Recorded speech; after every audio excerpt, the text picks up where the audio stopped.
Aujourd'hui, l'un des défis les plus importants pour la mission est l'appel à répandre le message dans les villes. Beaucoup des plus grandes cités se trouvent dans des régions du monde où vivent le moins de membres adventistes ou chrétiens, de quelque bord que ce soit.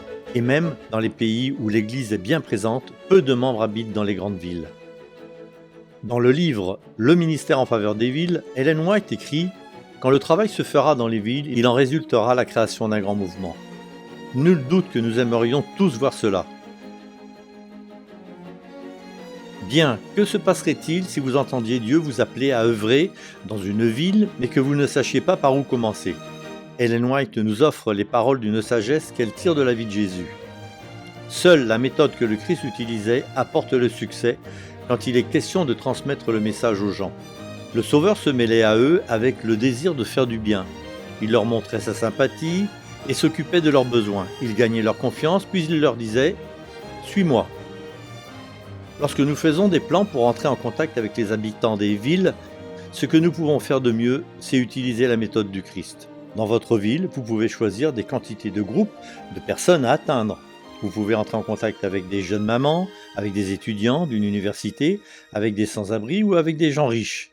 Peut-être avez-vous à cœur de vous mettre au service des plus vulnérables. S'il en est ainsi, voici quelques idées sur la façon de le faire. Premièrement, vous pouvez offrir votre aide aux familles en difficulté qui ont des nouveau-nés, en les guidant vers un centre de prêt de vêtements, comme l'ont fait des membres d'église à Auckland, en Nouvelle-Zélande. Ou bien vous pouvez fournir des meubles ou d'autres nécessités à des réfugiés quand ils arrivent dans votre région. Les adventistes d'Atlanta aux États-Unis ont beaucoup aidé plusieurs familles de cette façon. Peut-être pouvez-vous donner des cours de cuisine ou de nutrition à des enfants comme cela a été fait à Haïfa en Israël. Ces enfants développeront des compétences qui les aideront à grandir en vitalité et en santé. Ou bien offrir un endroit aux sans-abri où ils pourront laver leur linge, se doucher et recevoir un repas sain.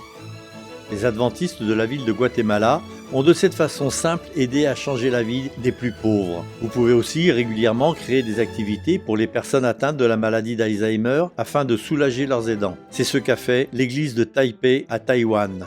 Pour les anglophones, si vous voulez en savoir davantage au sujet de ces projets, vous trouverez davantage d'idées pour vous mettre au service des plus vulnérables. Rendez-vous sur le site web Mission to the City et cliquez sur Serve Your City.